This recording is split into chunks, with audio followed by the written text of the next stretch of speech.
Well, good morning, everyone. Welcome to Rainmakers Roundup. I am your host, Mark Iorio, and today we have a really interesting topic to talk about, and we're going to talk to Michael Brown. How are you, Michael? Mark, nice. Good to see you. Elevate my life. That's it. Right? Yeah. Elevate my life. I believe everybody has the opportunity to rise above their circumstances. Absolutely. See, that's the thing that excited me about conversing with you today. Oh, really? Yeah. You know, so Michael is a co-founder of a Bitcoin ATM business. Yes. And you met Paul, your partner, a couple of years ago. How'd you meet Paul? How did I meet Paul? So Paul and I have known each other for 5 years through another business venture, a part-time thing that we were working on together. Yeah. And through the years, we got to know one another. And he called me up, knowing that I've owned multiple businesses in the past, and that was my area of expertise. He called me up and asked me a question about wanting to start a business, and he wanted to get a loan. And I said, well, what kind of business are you starting? And he said, I want to buy a Bitcoin ATM. And I said, what's Bitcoin? You did say that. Yeah, What's Bitcoin? I had no idea what it was. 5 years ago. I said, I think I heard about Bitcoin on a Law and Order episode maybe years ago, and I couldn't make any sense of what it was. Yeah. So so he asked me about a loan, and I said, well, you don't have any business experience, and banks usually aren't going to lend to some new idea that you have. Yeah. And so it's going to be a challenge. You should go out and look for some investors and do it that way. He said, well, I don't know anybody. And I said, well, I do. I've got people. And then he said, well, I'm not sure if I want partners. He didn't want to split the pie. You know, it's a typical thing that people have an idea. It's an entrepreneurial thing. Yeah, man. it is. Everyone has it. It's my idea. I'm not splitting the pie. Okay. Yeah, okay. Well, you take that idea and try to execute it and see what happens. Yeah. So why Bitcoin ATMs? What was the impetus behind this idea? For him or for me? Well, for you guys as a partnership. I mean, first of all, for him, Michael, and then how did you say to yourself, I've been in a bunch of businesses and I'm going to get into the Bitcoin ATM business? Right. So entrepreneurs are always interested in opportunities, especially ones that are intriguing and have a lot of runway. Yeah. So, but Paul has 8 children, age 18 down to, I'm sure the youngest 4 years old. So. Wow. Those are 8 good reasons why you would want an extra income. Yeah, I would say so.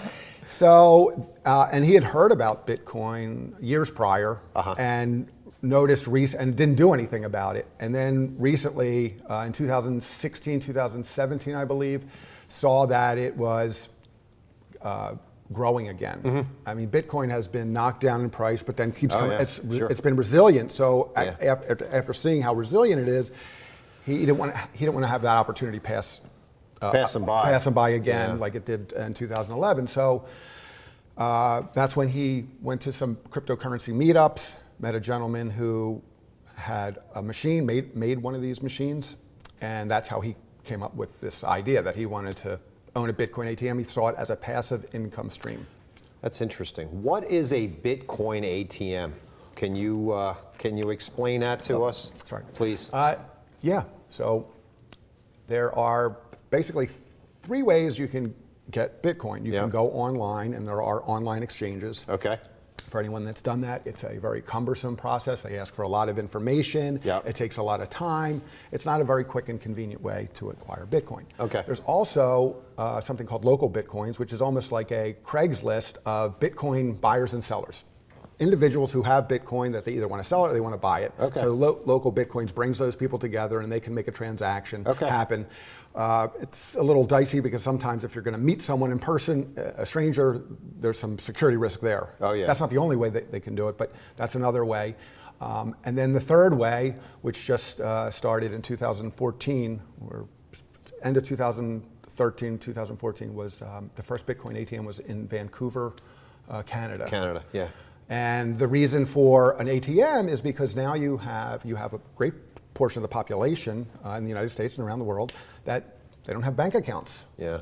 And so how would they buy Bitcoin online? They can't. Yeah. So the machine, it works. It's funny because most of the Bitcoin ATMs are buy only.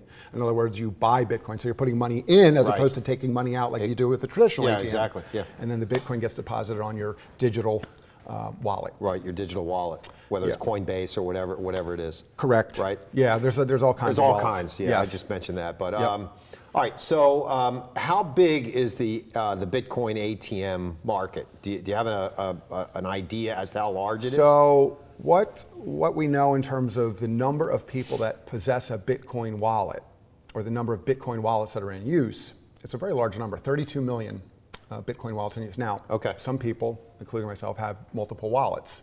Okay. So you might be using one, then you decide I don't like that one anymore, you get another one. So that 32 million is, if you cut it in half, let's say 16 million Okay. or 20 million people are actually engaging in Bitcoin transactions. Okay. Bitcoin transactions. And the way I look at this market, because it's very hard to assess the demand for any technology, let alone Bitcoin, that is a paradigm shifting disruptive technology. Exactly. Because what you have, if you look at a bell curve, Yep. there's something called the technology adoption life cycle. Yep.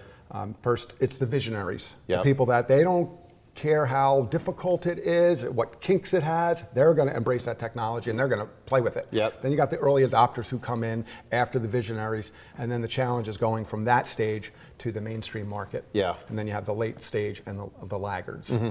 So in terms of what I see going on in the industry, every day I see more and more companies, entities, whether they be nonprofit, the United Nations for instance, figuring out ways in which they could benefit from The use of the use of Bitcoin in the way that money moves around the world. Yep. Yeah. And there are some advantages because of the technology for that. And so what has to happen first is people have to become educated on what really is Bitcoin? How does it work? Yeah. And I hear this over here that they're being negative about it.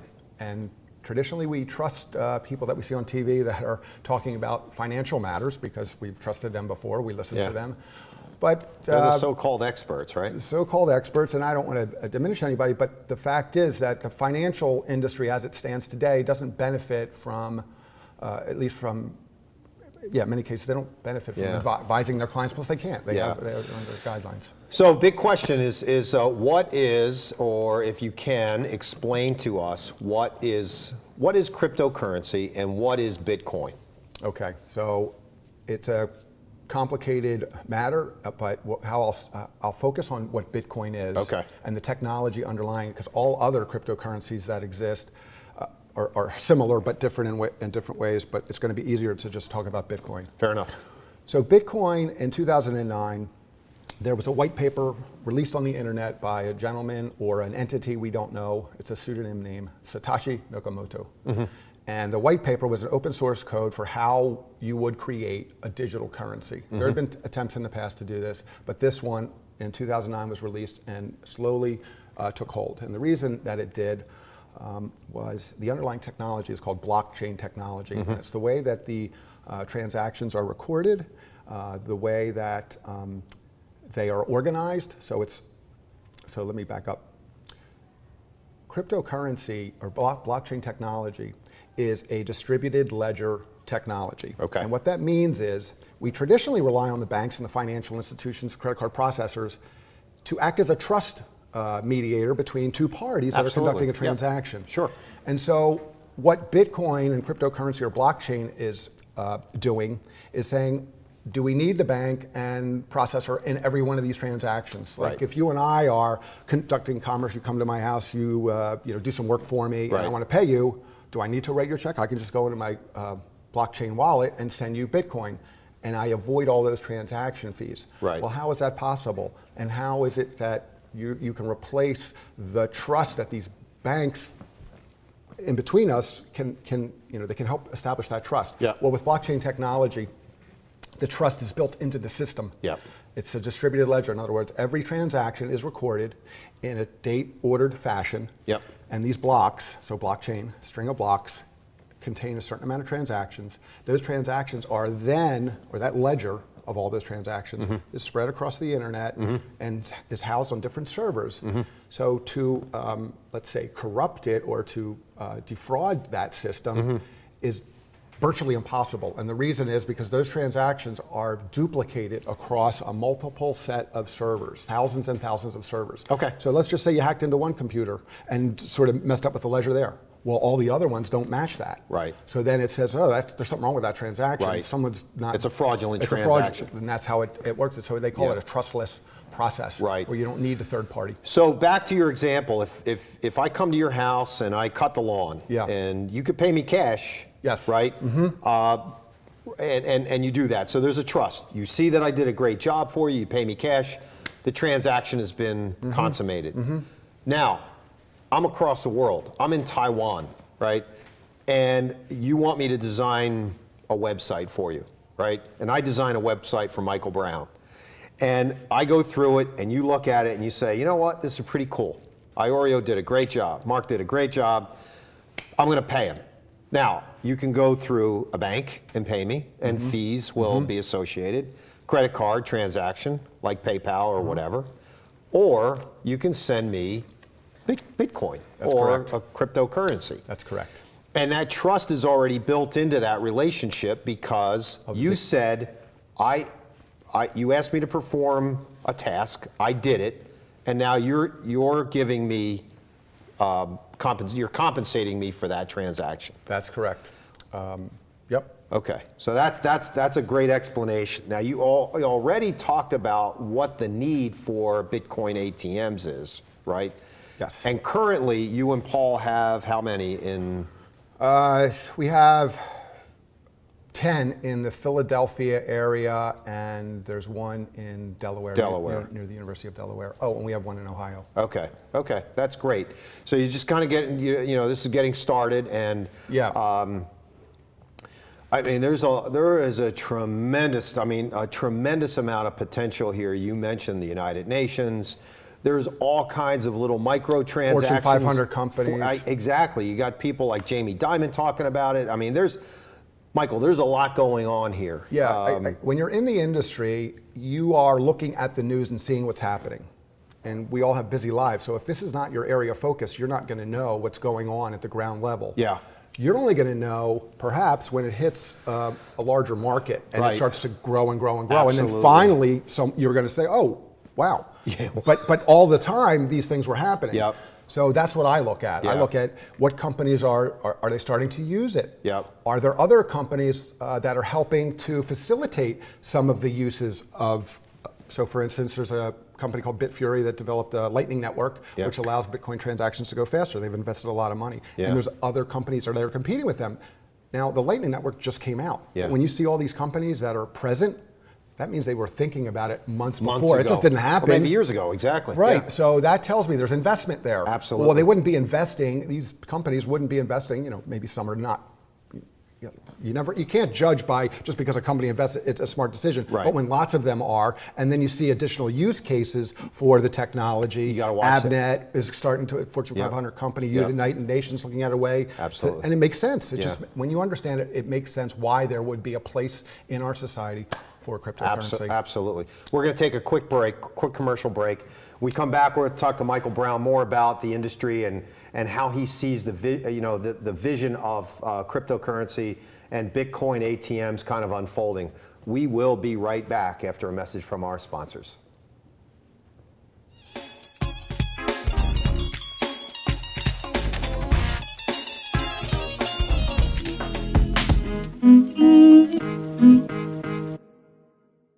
Choosing Medicare coverage can be a very confusing and complicated process. Help is just a phone call away, 856-226-4800. As a licensed insurance agent, I'll assist you in making an informed and confident decision on a Medicare plan that meets your needs, lifestyle, and budget.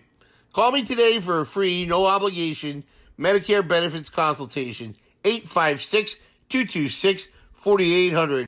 When did you see the sign? When I needed to create a better visitor experience. Improve our workflow. Attract new customers. That's when Fast Signs recommended Fleet Graphics. Yeah, now business is rolling in. Get started at fastsigns.com.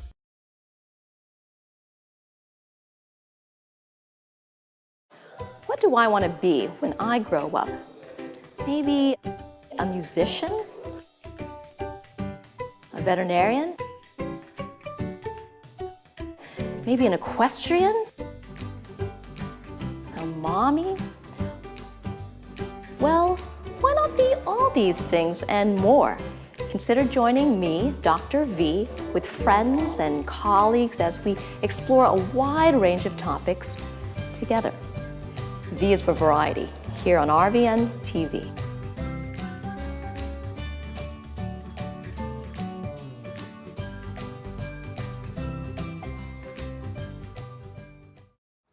There you go, Richard. Oh! Is that too hard for you? No. Is it too hard for you? Woo! We're playing catch now. Oh, shit.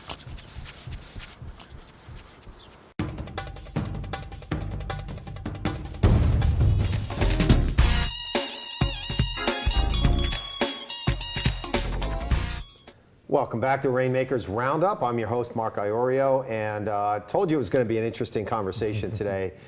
This is about Bitcoin ATMs, and I'm with Michael Brown, who's the founder of an organization called Elevate My Life.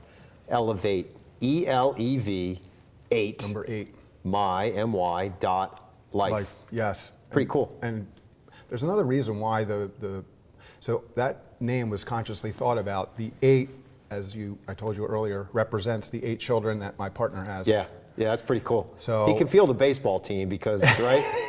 It's the 8 kids plus Paul. Yeah.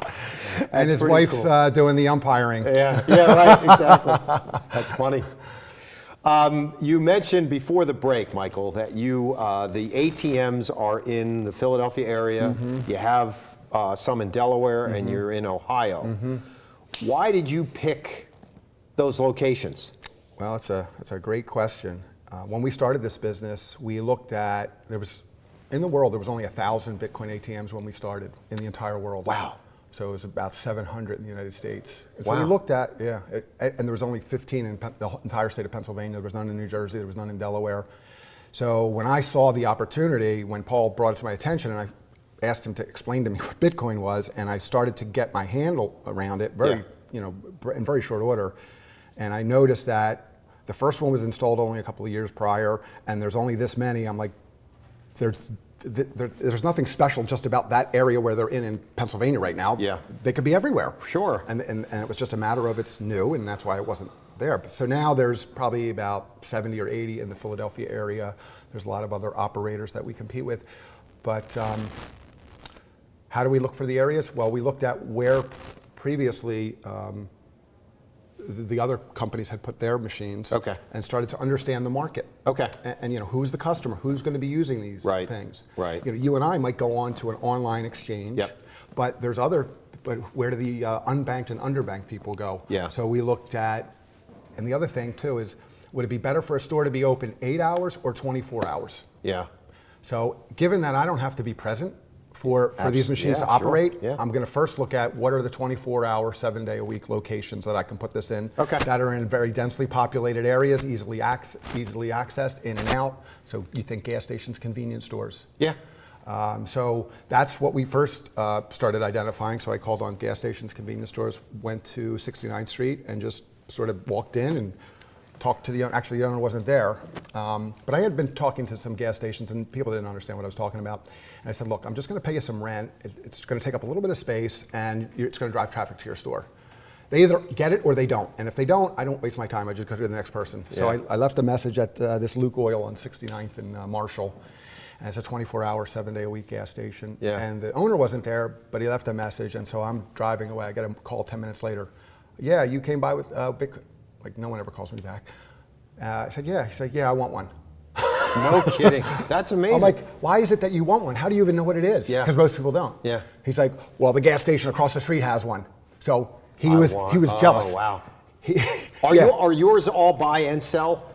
The one we have 2 of them. We have 2 types. We have the buy and sell. We have 2 buy and sell machines at 69th Street and the Bourse Building. Okay. So you can buy and sell Bitcoin. Okay. And then the other locations, which are Vapordelphia and South Street, Spread Begglery, University City, BP Station on Aramingo Avenue, Barnaby's in Aston. Those are buy-only machines. You have to say, I mean, we talked a little bit about this before, but you have to see an amazing amount of potential in this industry. And you know, you told me a story the other day about this 24-year-old young entrepreneur who has 110? He's 200. 200. He's one of the largest Bitcoin That's ATM amazing operators. to me. I mean, here he is. And he started when he was 19, you said. Well, he started 2014 or 13. Yeah, okay. Well, yeah. it's 2019, so he was 19 years there you old. go. You did the math. I mean, there's got to be a tremendous amount of potential. I believe so. You know, entrepreneurs, well, I don't know if all entrepreneurs, but I tend to be look out to the future, and I have hopes for what the world could look like. Yeah. And so I see it. Not everyone sees it that way. Sure. But I think that you have to figure out the people that don't see it that way, do they know enough about what's going on to make that assessment? Or do they know something, do they have some insight that you don't have? True. And you think, you know, I've done all this research and I'm in the business. I see just about everything there is. But there also could be headwinds, right? There could be... Oh yeah, yes, no, sure. You have to do things in a measured fashion and always be aware of what's going on in the environment. Right. And so you're balancing what you think is going on the regulations, what you see maybe going on the regulation side, which hasn't really happened yet, versus what's going on the commercialization side. Yeah. And so are we all on the commercialization side bought into the fact that there's nothing going on? Because you see the Bitcoin ATMs have doubled every year for the last couple of years. Yeah. It went from 2,000 last year to 44,000, now it's at 4,500 machines worldwide. Yeah. So there is some regulatory things that are probably going to come down the pike, just like in any industry that you have. I mean, you go back to the titans of industry back in the Vanderbilt and Rockefeller days. Eventually, they came in, they broke up Standard Oil. Well, that really didn't hurt Standard Oil in the end because it basically gave him protection. But yes, so you talk about headwinds. The regulation is uncertain. A lot of the regulation that I've seen is based on some of these exchanges, the online exchanges, because that's where most of the money is transferring. Transacting, exactly. Yeah. The ATM, Bitcoin ATM business is very small right now, relatively speaking. Right. So, you know, they're going to attack the big fish first. Of course. There's... Like I anticipated, there will be competition more coming into this space, and so I see new players coming up of course. all the time. Yeah. So, you know, that's not necessarily a headwind. But And at some point, the banking industry is going to say, well, listen, for every transaction that goes through the transom, right, I get 3 or 3.5% or whatever. Credit card fees, you know, transaction fees, ATM fees. Here's this Bitcoin ATM, and the fees for cryptocurrency are so minuscule, right? Once you have it and you're sending it back and forth, the they're fees so are tiny. There's this arbitrage there that the bankers make, right, on these transactions that they're not getting. Is there any other game in town? No. By the way, no, there isn't. It's that credit card company or that credit card company, right? Exactly. Exactly. That bank or that bank. But there's never been any competition. And, right. I think one of the underlying currents with why Bitcoin and cryptocurrency is so popular is because we have a financial system that we don't control how much debt we go into. We do by voting, but really we have $20 trillion in debt. So what does that do to our economy when they decide to print more money to pay off that debt? Right. The value of that dollar that's sitting in your pocket right now is continuing to go down. It goes down. Bitcoin has a very limited supply. There's only 17 million Bitcoin. There only ever will be 21 million. Won't hit till 2140. So the way that it's released. So you think about a limited supply that no one can individually change, manipulate, or control. Yep. Provides a great opportunity when you think about scarcity and what scarcity can do to the price of something over time. So if the uses of Bitcoin go up and the supply level stays the same or just modestly increases, well, what's going to happen? The demand will increase when the application, the way to use it increases. Absolutely. I don't want to talk about the fluctuation in the price of Bitcoin because that's not something that you really, I mean, there's an interest there from your perspective, but I really want to know why Elevate My Life, the organization, and the Bitcoin ATMs that you and Paul are putting out there are different. What makes it so different from the competition? So the one thing is one of the customers that we we have some good reviews on our Facebook page. Paul and I will answer the customer calls. We don't have someone that answers those calls. So we're talking directly to the customers. In some cases, some operators might do that, but they also have just text us only. Yeah. And they also have other people in place to do that. Yep. So I think that there's that sort of connection with my customers. One of my customers is starting a business, and in conversation with her, I might have mentioned something about getting a loan, or I don't know what I mentioned, but she remembered it, and she called me. She's like, I wanted to start a business, and you said you knew some ways if your credit's not so good, how you can get a loan. So now I'm just giving her advice about her business plan. I said, well, if you want me to look at your business plan, I'll give you a quick review and I'll tell you what. So I gave her some ideas of what she could do. Great. Put her in touch with some people. So I think the personal aspect that goes on with our business. The other thing that she mentioned, this particular woman, was that she has a machine right across the street from her house. Yeah. Doesn't go there, comes to our machine. Why? She's like, I have to wait an hour to get my cryptocurrency. Your machine is so fast. Wow, that's great. See? So yeah, there are some things. Now, I think from a business model standpoint, there's things that we can do to differentiate ourselves, which I have plans to do, because a lot of times you got this company using this manufacturer and this company using another manufacturer, but there's not many manufacturers in the space. There's two that are dominating the industry, Genesis and General Bytes. So aside from that, what more value can you add? So yeah. It's the personalization. I like it. Personalization, and then there's things down the road that will happen. I like that a lot. So how are you marketing the product? How are you marketing the service? Yeah, that's interesting. It's unlike other businesses. I don't mean to say that you don't need to do marketing for this, but consider the fact that when I first started, I was hearing about people traveling an hour or 2 hours to find a Bitcoin ATM. Yeah. And when we started this business, there's a main website, Coin ATM Radar, and you go on there, and most people, when they Google search it, this site will come up because it's a directory of where all of the machines are. Yeah. So the interesting thing is we'll go and install a machine at a location, like we put one up in Westchester near the university, and I don't do any marketing. I put on the directory on Coin ATM Radar. Well, people are coming in. Yeah, they find it. Yeah. It's amazing. And I mean, it's the only thing I've ever done where you built it and they're coming. They're coming, right? But I understand that in the future you want to start building, and we're working on this, loyal relationships with the customers, the competition. You just have to be aware of what's going on. But right now I have people calling me from an hour, 2 hours away. Hey, that machine I have on 69th Street, can I sell my Bitcoin? Because they'll see on the thing on the directory that it tells them this is a buy machine, this is a buy sell machine. Yeah, yeah.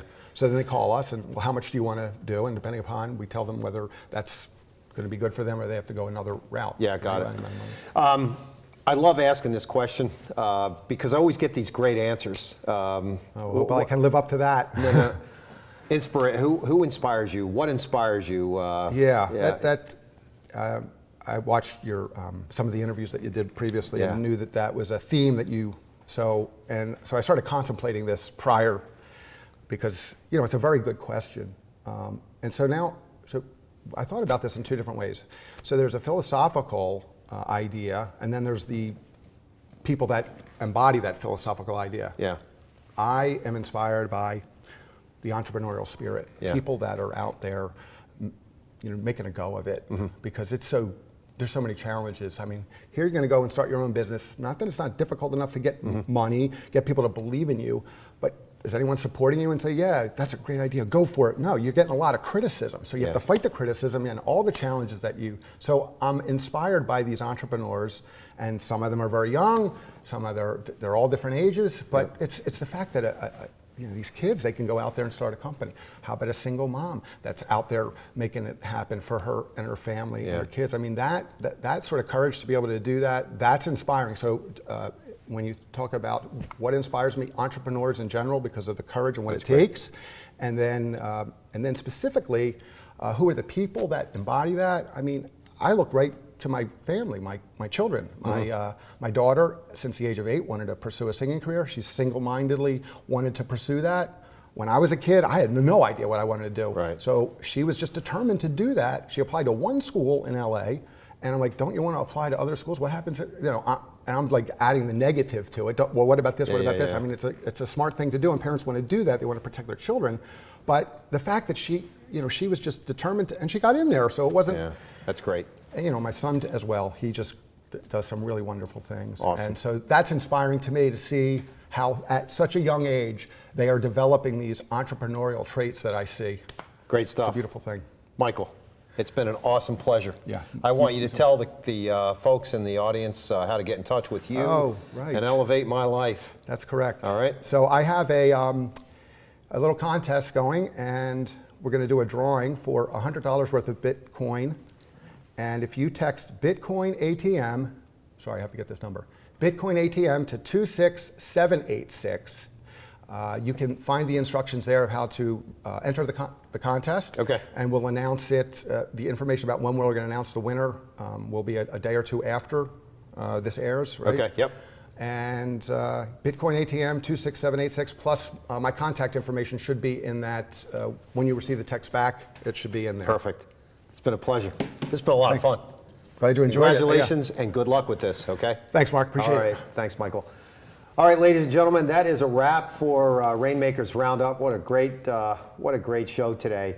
Have a wonderful and safe week, everyone, and we'll see you next week at 10:30 on RVN TV.